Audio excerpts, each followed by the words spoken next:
अच्छा जी, आज की क्लास में हम बेसिकली जो काम करने जा रहे हैं या जो चीज़ें हम आज की क्लास में देखने जा रहे हैं वो कल के टॉपिक का कंटिन्यूएशन है। कल हमने sir business purchase and merger को स्टार्ट किया और हमने कुछ बातें ना लिमिट की हैं अपने कोर्स में अपने टॉपिक के लिए आ सकते सर। हम जो बिज़नेस खरीदने जा रहे हैं वो बिज़नेस कंटिन्यू रहेगा, वो कंटिन्यूड फॉर्म में सर आगे कंटिन्यू होगा। फिर सर हमने ये कहा कि ना sir it will make profit in as as a going concern business. फिर हमने ये बोला सर परचेज कंसिडरेशन की बात करें तो it's a combination of three things for a company. For a soul trader it's just cash. एक soul trader अगर किसी सोल ट्रेडर का बिजनेस बाय करेगा तो वो तो सिर्फ कैश ही दे सकता है, उसके पास दो ऑप्शन है ही नहीं, डिबेंचर और शेयर्स वाले। ये लिमिटेड कंपनी के ऑप्शन है। क्या ऑप्शन है सर? परचेज कंसिडरेशन के अंदर क्या क्या आएगा आपके पास? Cash plus ordinary share capital plus debentures, इनका कॉम्बिनेशन बना सकते हैं। फिर सर हमने any of the combination of the above, यहाँ तक हमने बात की। कल की क्लास में हमने जनरल प्रिंसिपल वन की बात कर ली थी। जनरल प्रिंसिपल वन ये है कि जो बेच रहा है वो उस चीज की वैल्यू जितने की बेच रहा है उसको अपनी बुक वैल्यू से कंपेयर करेगा तो गेन या लॉस निकालेगा। दोबारा बोल रहा हूँ, वो बंदा जो कि कोई चीज बेच रहा है वो यही चेक करेगा ना, हम जाके मैं कोई चीज बेच रहा हूँ तो वो कितने की बिकी और उसकी मेरी बुक वैल्यू क्या थी। और कोई चीज अगर मैं बात कर रहा हूँ किसकी, अगर जो बंदा खरीद रहा है वो ये देखेगा मैंने मार्केट वैल्यू से कितने ज्यादा की खरीदी है ना, वो तो ये देखेगा। मैं गाड़ी खरीद रहा हूँ आज, मुझे कोई परवाह नहीं हमजा की बुक में उस गाड़ी की क्या वैल्यू, अगर हमजा बेच रहा है उसे तो हमजा से मैं खरीद रहा हूँ तो मुझे ये देखना है कि मार्केट में ये कितने की मिलती है, मार्केट के हिसाब से मैंने कितने की ली। हमजा ये नहीं देखेगा कि मार्केट में कितने की, हमजा तो ये देखेगा मेरी बुक वैल्यू इतनी है, मैं मार्केट के लिहाज से बेचूंगा। और ये बात समझ में, तो हमजा एक अलग सिनेरियो सोच रहा है। फेयर वैल्यू की हमने बात की। फेयर वैल्यू हमने कहा कि फेयर वैल्यू हर एसेट की अलग होती है। मार्केट वैल्यू शायद हर एसेट की सेम हो सकती है लेकिन फेयर वैल्यू हर एसेट की अलग होती है। फेयर वैल्यू किस चीज को कहते हैं आप? एसेट की कंडीशन के लिहाज से उसकी एग्जैक्ट डेट के ऊपर एग्जैक्ट कंडीशन के लिहाज से एक वैल्यू लगाई गई है। फिर sir the price paid for the business is called purchase consideration. Purchase consideration वो प्राइस है जो कि बिजनेस पे कर रहा होता है as an amount to buy the business, to acquire the business. अब मैंने आपको कहा था कि कॉपी कर लीजिएगा और आज आपने सिर्फ इसको डिस्कस करना है। सुने काम की बात, लिखा हुआ है if there is a difference between net assets purchase and purchase consideration. दो बातें होंगी, कल सिखा चुका हूं हालांकि, इसीलिए बोला था सिर्फ कॉपी कर लें। अगर परचेज कंसिडरेशन और नेट एसेट्स में डिफरेंस होगा तो दो चीजें हो सकती हैं, या गेन या गुडविल। गेन या लॉस कौन निकालेगा? जो बिजनेस बेच रहा होगा। जो बिजनेस खरीद रहा होगा वो क्या निकालेगा? गुडविल। ऐसा भी तो हो सकता है ना कि जो परचेज कंसिडरेशन हो वो नेट एसेट से कम की हो। नेगेटिव भी हो सकती है। गुड न्यूज, गुड न्यूज, मैंने कोई चीज खरीदी, मैंने आपसे ये कैलकुलेटर खरीदा, ये कैलकुलेटर आपने बस मजबूरी में मुझे बेच दिया, तो आप तो मजबूरी में मुझे कम का ही बेच देंगे ना ये।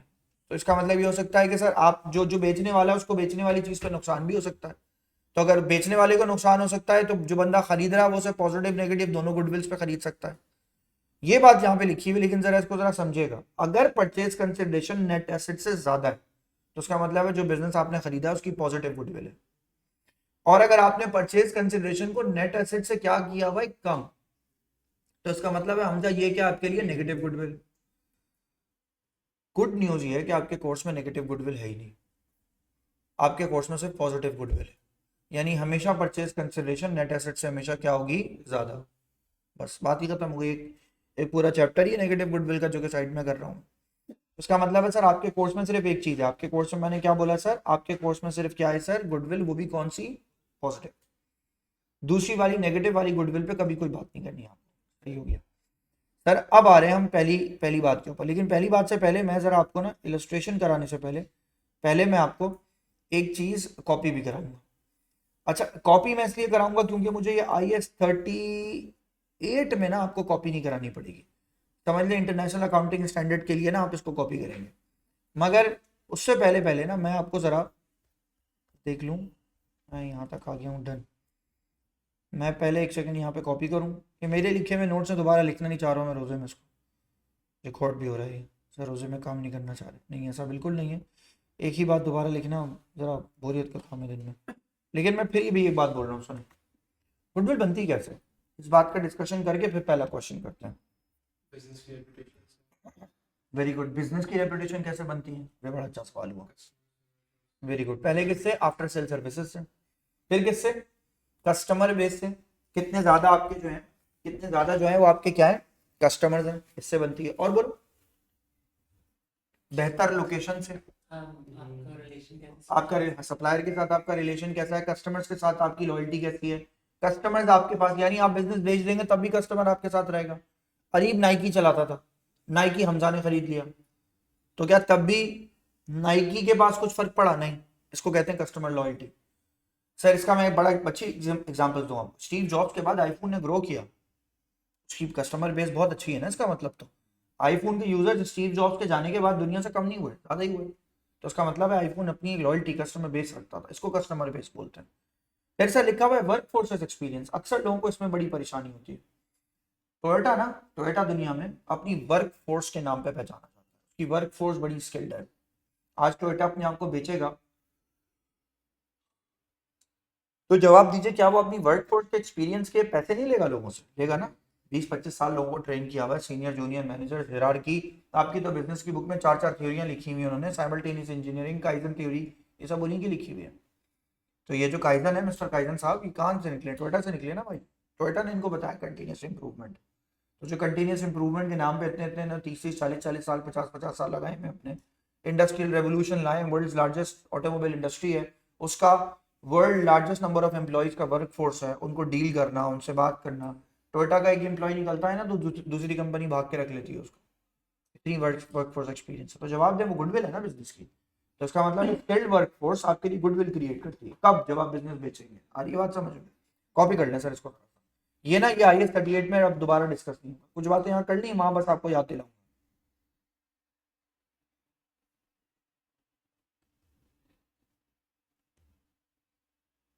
कॉपी कर लीजिए इसको।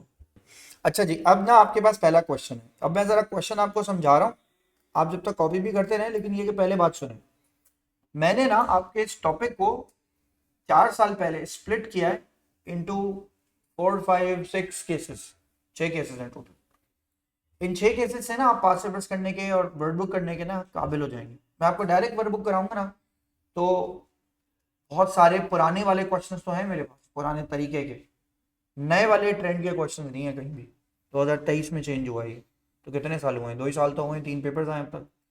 तो अब तक जो करा रहा हूँ मैं आपको, जो मैं आपको वर्ड बुक के अलावा कराने की कोशिश कर रहा हूँ, वो इसलिए करा रहा हूँ ताकि आपको बात समझ में। एक बात, दूसरी बात सुने, हम एक इलस्ट्रेशन कॉपी करेंगे और उसकी रिक्वायरमेंट को चेंज करते जाएंगे ताकि बार बार कॉपी ना करनी पड़े।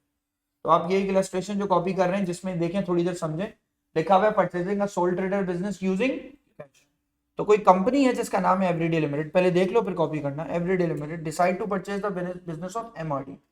एक लिमिटेड कंपनी ने एक MRD का बिजनेस क्या किया, बाय करने की कोशिश की, और उसने ये कहा कि फर्स्ट में 2014 को the statement of financial position of the two is as follows before the purchase. तो उसने क्या कहा, एवरीडे लिमिटेड एक कंपनी है जो कि MRD का बिजनेस बाय करने जा रही है, और MRD का बिजनेस ये रहा आपके सामने, और एवरीडे लिमिटेड का बिजनेस ये रहा आपके सामने। सही है, राइट? अब सर क्वेश्चन में यहाँ पे देखें, लिखा हुआ है machinery, inventory, cash and cash equivalent, capital, share capital, retained earnings, और एवरीडे लिमिटेड और MRD के बिजनेस को आपस में उन्होंने क्या किया हुआ है, आपस में उन्होंने कंपेयर भी करके आपको दिखाया। आ रही है बात समझ में? तो आपने करना ये सर, मैं आपके सामने इलस्ट्रेशन रखना, आपने इसको कॉपी करना है, जल्दी जल्दी कॉपी कीजिएगा। अच्छा जी, अगर आपने यहाँ तक का स्पेस कॉपी कर लिया है तो अब सुनिए सर, ये आपके लिए इलस्ट्रेशन 1 है, इलस्ट्रेशन 1 का आपके पास। लेकिन मैं एक दफ़ा फिर से आपको ये पढ़ के बता रहा हूँ, एक कंपनी है जिसका नाम है एवरीडे लिमिटेड, वो चाह रही है परचेज करना है MRD का बिजनेस ऑन 1 मई 2014 पे। उसने स्टेटमेंट ऑफ फाइनेंशियल पोजीशन जो है वो दोनों की आपके सामने दिखाई है। दोनों की जो फाइनेंशियल पोजीशन है उसमें देख लीजिए, एक MRD के पास मशीनरी है, एवरीडे लिमिटेड के पास भी मशीनरी अपनी मौजूद है, इन्वेंट्री दोनों के पास मौजूद है, कैश एंड कैश इक्विवेलेंट में देखिएगा तो एवरीडे लिमिटेड के पास कैश मौजूद है। कैपिटल जो है MRD का 30,000 का है, उसमें रिटेन अर्निंग हो नहीं सकती क्योंकि वो एक सोल ट्रेडर है, और सामने जो है बिजनेस के पास 50,000 की जो है वो रिटेन अर्निंग है। सही है, ये बिजनेस की पोजीशन है बिफोर द परचेज। ठीक है, दोनों बिजनेसेस की अपनी अपनी पोजीशन है। अब आ रहा है वो वाला पार्ट जिसको आपने आराम आराम से सुकून से समझना है। मैं पहली क्लास में कहता हूँ यार, पहली क्लास में तो इसको बहुत अच्छे से समझ लो ताकि आप नेक्स्ट वाले टॉपिक में कभी भी नेक्स्ट क्वेश्चन में आप ना तंग करो। सर लिखा हुआ है purchase consideration has been agreed at. अब देखो यहाँ देखो, अरीब रुक जाओ 2 मिनट मेरी बात सुनो।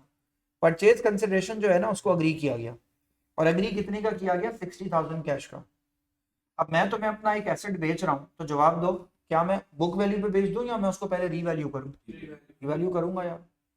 तो मैंने रीवैल्यू किया ना जब, तो मुझे ये नहीं पता वो कितने का हुआ या वो जितने का भी रीवैल्यू हुआ। अब जरा दिमाग में जरा सी एक बात तसव्वुर कीजिए, रीवैल्यू करके क्या हमेशा रीवैल्यूड अमाउंट पे ही बेचा जाता है? हो सकता है उससे ज्यादा पे बेचा जा रहा हो, ज्यादा पे भी हो सकता है। अच्छा, तो अब एक मसला समझे, अब एक मसला ये देखिए, ऊपर अगर आप इस एसेट की वैल्यू पढ़ें जो कि नेट एसेट्स की वैल्यू है, क्योंकि इसमें कोई ट्रेड पेबल्स नहीं है, तो non current assets plus current assets और माइनस क्या कर देंगे, करंट लाइबिलिटी। चेक करें 17,000 और 30,000 को अगर आप ऐड कर लें तो आंसर आपका क्या बनता है सर, 30,000। 17,000 और 13,000 को ऐड करें तो आंसर आपका क्या बनता है सर, 30,000। 30,000 वाली चीज के, बुक वैल्यू वाली चीज के आपको कितने पैसे मिलने जा रहे हैं सर, 60,000।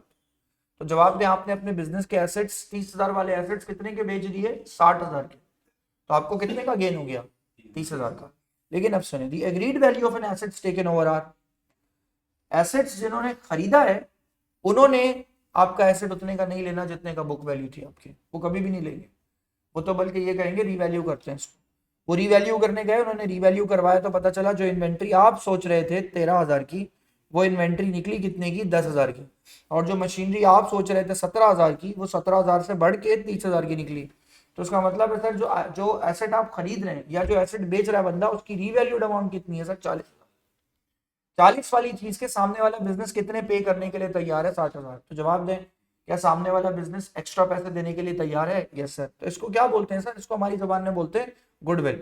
मैं तो आपको इसकी पूरी वर्किंग करके दिखाऊंगा, पूरी वर्किंग एक एक लाइन लिख लिख के फॉर्मूले में लिख के आंसर दिखाऊंगा। जब तक आप इसे कॉपी कर लीजिए, जल्दी कीजिए। अब उसके बाद सुनिएगा सर, आगे आगे अब आपके पास सर क्वेश्चन के अंदर ये जब ये सारी आपने सिनेरियोज को पढ़ लिया और आपको नजर आ रहा है आप परचेज कंसिडरेशन देने जा रहे हैं किसी भी कंपनी के नाम पे। अब देखिए मेरी बात सुनिए, अब आपने जो है ना वो यहाँ से स्टार्ट लेना है बात को। पहला स्टेप सुनिएगा, मेरी बात को जरा ना गौर से समझिएगा। सर सबसे पहली चीज तो ये कि आप जब भी सॉल्व करेंगे ये क्वेश्चन, तो आप सबसे पहले क्या निकालेंगे, आप सबसे पहले निकालेंगे सर परचेज कंसिडरेशन। ये सबसे पहला काम करेंगे।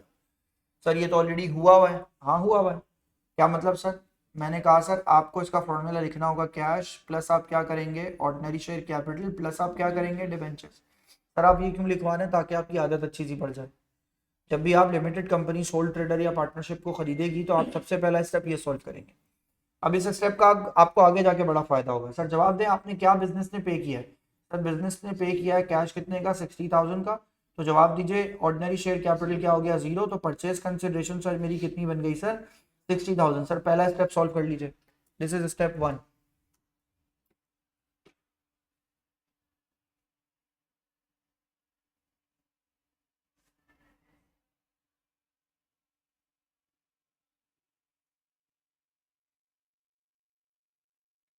अब मैं नीचे आपको एक, ये स्टेप किसी भी आप बिजनेस को बेच रहे होंगे तब करेंगे जरूर। परचेज कंसिडरेशन को तो आप सबसे पहले जो है ना वो तय करेंगे। उसके बाद में स्टेप 2 से पहले आपके लिए लिख रहा हूं सर, मैंने यहां मेंशन किया, in the books of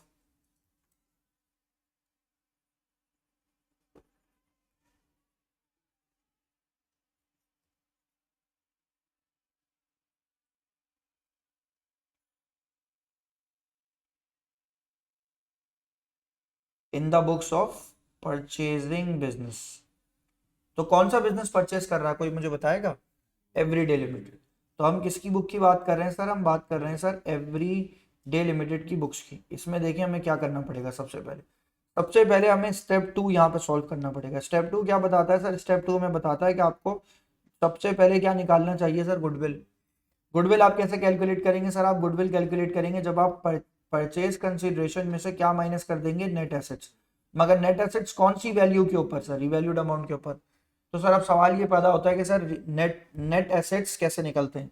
sir net assets निकालने के लिए सर हमारे पास एक फॉर्मूला है जो हमें साइड में यहाँ पे मेंशन करना पड़ेगा। नेट एसेट्स इक्वल्स टू, क्या करते हैं सर हम, non current assets plus current assets minus कर देंगे सर हम इसमें से current liability. Non current assets आपके पास चेक कीजिए क्वेश्चन में कितने के, ये आ गया आपका net assets. Sir non current assets आप चेक कीजिए, लेकिन कौन सी वैल्यूड, रीवैल्यूड अमाउंट पे। रीवैल्यूड अमाउंट पे आपके पास सर चेक कीजिए 30,000 की आपके पास मशीनरी है, और इन्वेंट्री आपके पास कितने की है सर, इन्वेंट्री आपके पास 10,000 की है। तो परचेज कंसिडरेशन अब आपको यहाँ पे तय करना पड़ेगा। परचेज कंसिडरेशन हमने तय कर लिया स्टेप 1 में, वो आ गया हमारे पास 60,000। नेट एसेट्स हमारे पास कितने के आ गए सर, नेट एसेट्स हमारे पास आ गए सर कितने के, 40,000 के। तो सर इवेंचुअली आपके पास क्वेश्चन में GW इज गुडविल, तो आपके पास इवेंचुअली गुडविल कितनी की बन गई सर? गुडविल आ गई आपके पास कितने की सर? 20,000 की, राइट। आहिस्ता आहिस्ता करके काम करें, जल्दी जल्दी करें ही नहीं, समझे बात को, ये टॉपिक ऐसा है, इसको थोड़ा थोड़ा करके डाइजेस्ट कर लें। सर डन है, यहाँ तक आपने काम कर लिया। अब सुने सर, सर दुनिया में कभी सुना आप कोई भी चीज खरीदें बेचें, अकाउंटिंग ट्रांजैक्शन हो, बगैर जनरल एंट्री की हो जाए? एंट्री के बगैर तो कुछ है ही नहीं। एंट्री नहीं पढ़ा रहे होते लोग ज्यादातर, मैंने देखा है, जरा एंट्री से जरा घबरा जाते हैं इसकी।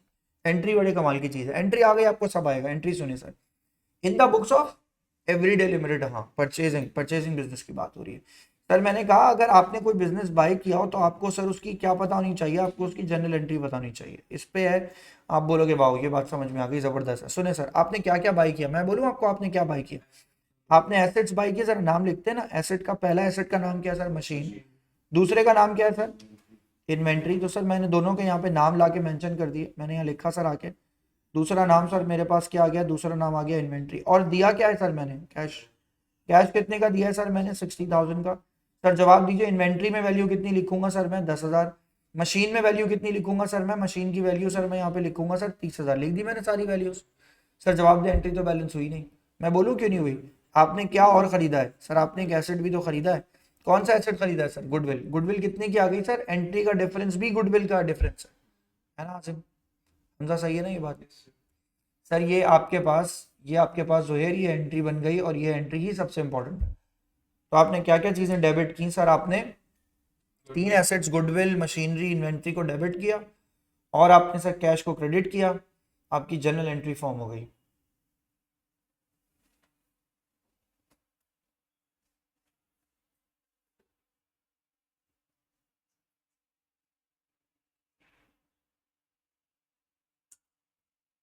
डन। अब आ जाएं सर,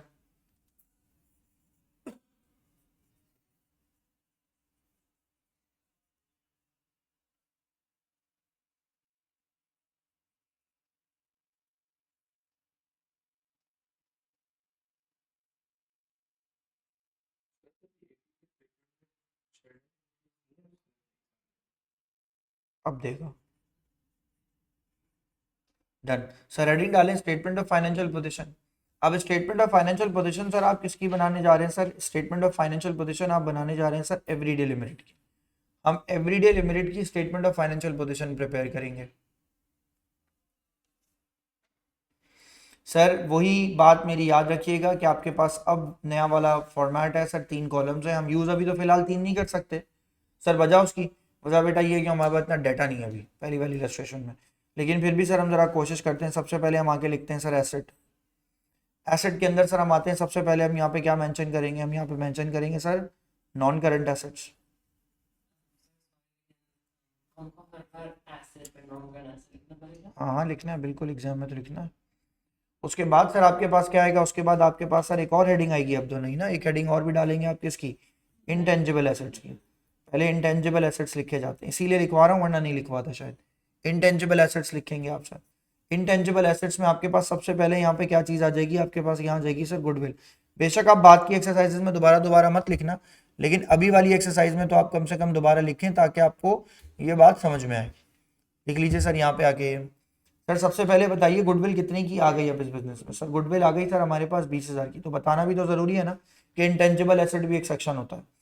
फिर सर आ जाए सर, फिर आपके पास टेंजिबल सेक्शन आएगा। अब हम टेंजिबल सेक्शंस की बातें करेंगे इसमें। सर टेंजिबल सेक्शंस पे आ जाते हैं, जरा उस पर एग्जामिनर जरा फोकस कर रहा है। सर जवाब देगा कोई मुझे? टेंजिबल एसेट्स में आपके पास सबसे पहले क्या आएगा? मशीन। सर मैं सवाल का जवाब भी आपसे ही चाह रहा हूँ। पुरानी मशीनरी कितने की गिवन है? 1,10। और अब आपने नई मशीन कितने की खरीदी है? यहाँ कौन सी वैल्यू आएगी, पुरानी वाली या नई वाली? Revalued amount. तो टोटल आपके पास कितने का बन गया सर? 1,40,000। सर यहाँ वैल्यू आई, जिससे एंट्री पास की उसी से अमाउंट आएगा। मशीन के अलावा चेक कीजिए कोई और एसेट गिवन है? वो तो करंट है ना सर, तो आप इनका टोटल निकाल लेंगे तो आपके पास का टोटल क्या बन जाएगा? 1,60,000। यहाँ तक आ गए आप। अब सर उसके बाद क्वेश्चन में आपके पास क्या आएगा? उसके बाद आपके पास यहाँ पे आएगा सर करंट एसेट।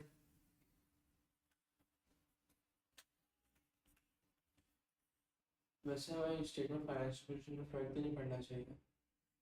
में स्टेटमेंट ऑफ फाइनेंशियल क्यों? इन्वेंट्री चेंज नहीं हो जाएगी? पहले इन्वेंट्री चेंज, नेट तो बात अलग है। हम तो फाइनेंशियल पोजीशन, तुम क्या बताओगे फिर इन्वेंट्री कितने की है? वो तो बतानी है ना।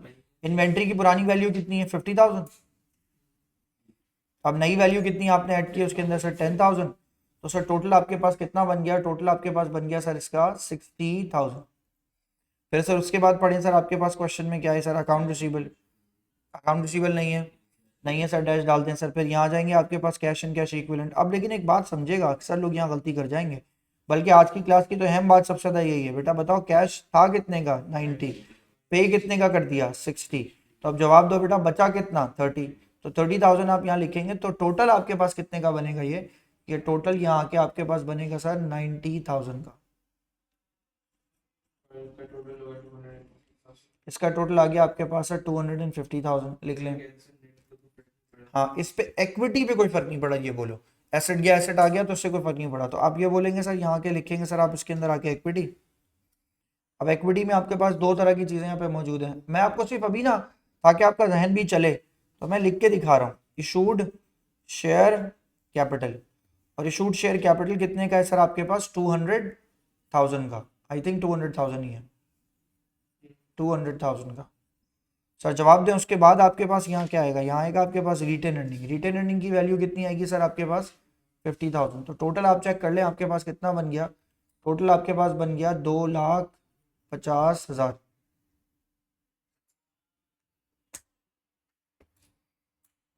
डन, बस यहाँ तक आप काम करेंगे, नेक्स्ट काम हम क्लास से स्टार्ट करेंगे, बस डन है भाई। हमने एक इलस्ट्रेशन का भी एक पार्ट सॉल्व किया, अभी हमारे पास दो पार्ट बचे हैं इसके, वो दोनों पार्ट हम बाद में करेंगे, बट हमारा ये टॉपिक स्टार्ट हो गया इवेंचुअली, या I hope so, I hope कि शायद मैं आपकी ना इस वीक में, कल तो शायद नहीं ले पाऊंगा, लेकिन हो सकता है सैटरडे या संडे वाले दिन ना मैं आपकी एक्स्ट्रा क्लास लूँ, यानी सैटरडे को भी लूँ और संडे को भी लूँ, शायद, मैं श्योर नहीं कह रहा, संडे को तो डेफिनेटली लूंगा, सैटरडे को कंफर्म नहीं है, ऐसे ही लूंगा दिन में, लाइक मेरी 4:30 बजे एएस की क्लास होती है, मैं 3:30 से 4:30 ले सकता हूँ। संडे को 2 से 3 और 3 से 4 मेरे को क्लैश हो जाएगा, क्लास हो तो चाहे मेरी भी क्लास है अच्छा संडे वाले दिन, सैटरडे संडे बोथ।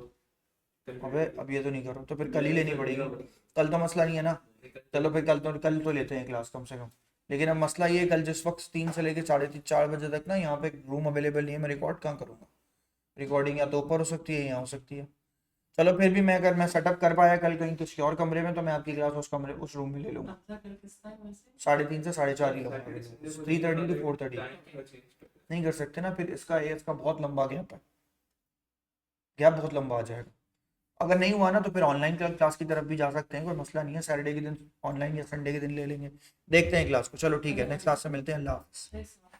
पूछो।